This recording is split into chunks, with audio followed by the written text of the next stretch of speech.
Então bora lá, pessoal. Muito bom dia a todos. Max Braga por aqui, mais uma manhã, mais um Morning Call trazendo a abertura de mercado aqui, notícias relevantes para o seu dia e para os seus investimentos. Então vamos a isto. Começando pela agenda econômica, dados que estávamos aguardando de ontem. Zona do euro então mostrou inflação de 3,20%, ficou levemente acima da projeção que era de 3%, mas ali até em linha com o esperado. No Brasil, o IBCBR ele cresceu 0,50% em abril, ficou um pouco abaixo da projeção que era de 0,60%, mas reverteu uma queda, por exemplo, do mês anterior de 0,7%, né? E nos Estados Unidos, as vendas no varejo surpreenderam positivamente, subiram 0,90%, a projeção era de 0,5% apenas, e o núcleo também avançou, enfim. Nunca apostem contra a América, tá? Contra os Estados Unidos. Na política monetária, o Federal Reserve, o Banco Central dos Estados Unidos, né, o Fed Funds,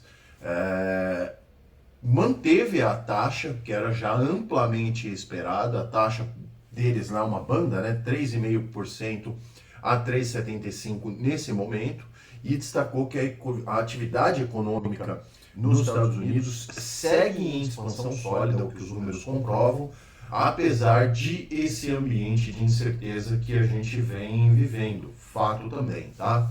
Enquanto a inflação ainda permanece elevada, acima da meta de 2% por lá. Então, enfim, temos projeções de crescimento de PIB aí na casa de 2,2% em 2026, a economia segue bem, mas a inflação continua incomodando. Aqui no Brasil, o Copom, o Comitê de Política Monetária, reduziu a taxa Selic em 0,25 25 bips, né, como diz no mercado financeiro, e a nova taxa Selic do Brasil é de 14,25. Caiu, mas ainda somos uma das maiores, se não a maior taxa de juros do planeta Terra, tá?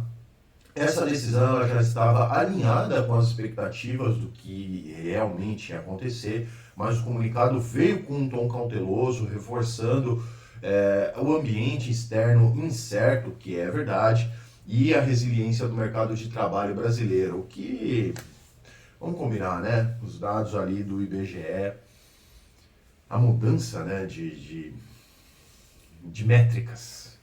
Falo mais já sobre isso, tá? Bom, mercados, pregão foi negativo ontem, também nos Estados Unidos, o Ibovespa recuou aqui no Brasil 0,70%, aos 168.454, já mostro o desempenho, não tem muita novidade. E o Ibovespa, as bolsas americanas, Dow Jones 0,97 de queda, S&P 500 1,21 de queda e Nasdaq 1,35. Todo mundo ontem teve um dia mais azedo ali no nosso continente, assim por se dizer, por conta das taxas, tá? E todo mundo esperando ali as decisões de juros. E aí, só para pontuar aqui, né, as maiores altas e maiores quedas da bolsa de ontem, e vejam, né, a bolsa ela estava indo num ritmo ali até de talvez fechar um pouquinho levemente, né, ela estava leve ali para fechar positiva, mas após o anúncio do Fed lá, né, que mantiveram os juros nos Estados Unidos, a bolsa perdeu força e acabou fechando no negativo mais uma vez, tá? Já falo um pouco mais também do que esperar para o dia de hoje sobre os ativos de bolsa, tá bom? Voltando aqui então para a frente dos dados, os índices futuros de hoje operam em alta nesta quinta-feira, perdão, quarta foi ontem, né? Tô viajando aqui, mas vamos lá. Após o Trump, então, assinar o acordo preliminar para encerrar a guerra com o Irã, as perspectivas de redução das hostilidades por lá permanecem altas, mas ainda tem algumas coisas em voga ali, em ponto, né? Sim, o entendimento de agora deve abrir caminho para a reabertura de Hormuz, do Estreito de Hormuz, retirada gradual das sanções, etc., mas ainda tem 60 dias pela frente para tratar de temas mais sensíveis, como, por exemplo, o programa nuclear do Irã. Então, acabou, mas não acabou, digamos assim. Bom, lá nos Estados Unidos, então, a primeira decisão de juros do Kevin Warsh, que é o indicado pelo Trump, que fazia críticas muito fortes ao antigo, né, presidente do Fed, o Jerome Powell, e agora vamos esperar para ver como é que ele vai falar sobre isso, né? Mas um comunicado lá classificou o crescimento da economia como sólido, destacando fortes pontos de produtividade e aumento de investimentos de capital. Então a mensagem ela reforça que a inflação passou a representar uma preocupação maior do que a desaceleração do mercado de trabalho, porque isso não está acontecendo nos Estados Unidos, tá?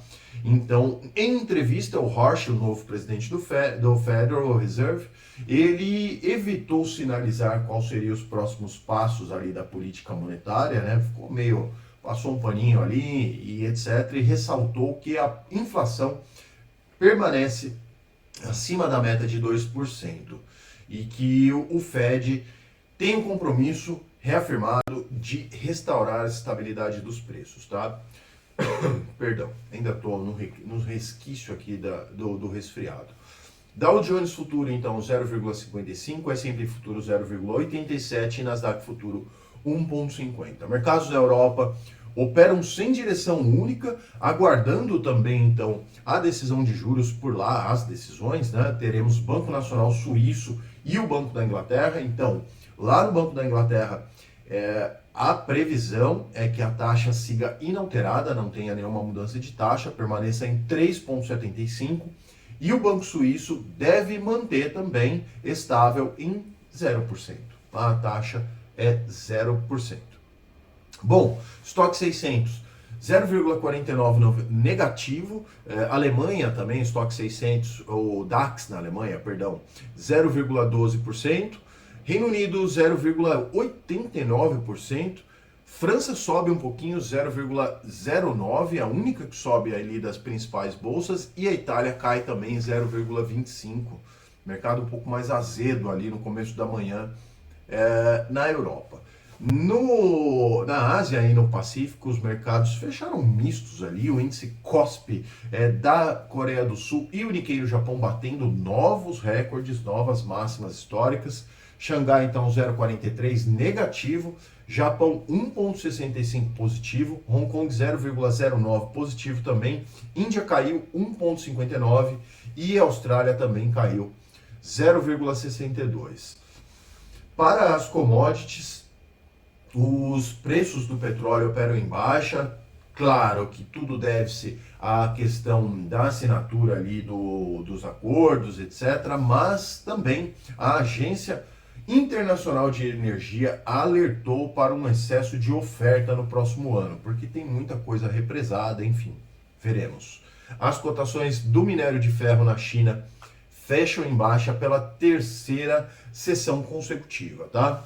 E o petróleo Brent, então, opera agora a 2,04 negativo, né, por cento, e cotado aos 77 dólares e 93 centavos o barril, tudo bem?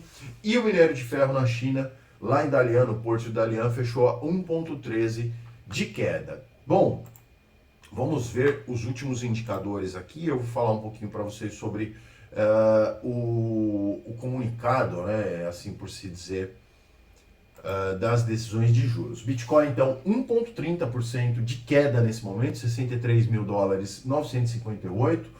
O dólar se valorizou ontem, 0,44, a última variação dele aqui, ele não fecha, né? 5,11, saudades já do dólar a 4,90, 4,90 e pouco, né? Eu disse para aproveitar. O DXY segue então positivo aí já na casa do 0,65%, então devemos ter o dólar ganhando força agora no começo da sessão, depende, né? Mas o indicativo sim. E o EWZ, que é a bolsa brasileira negociada lá na Bolsa dos Estados Unidos, o ETF, ele fechou ontem a 0,87% de queda, o que sinaliza mais uma vez que podemos ter uma abertura aqui no nosso mercado mais negativa, tá?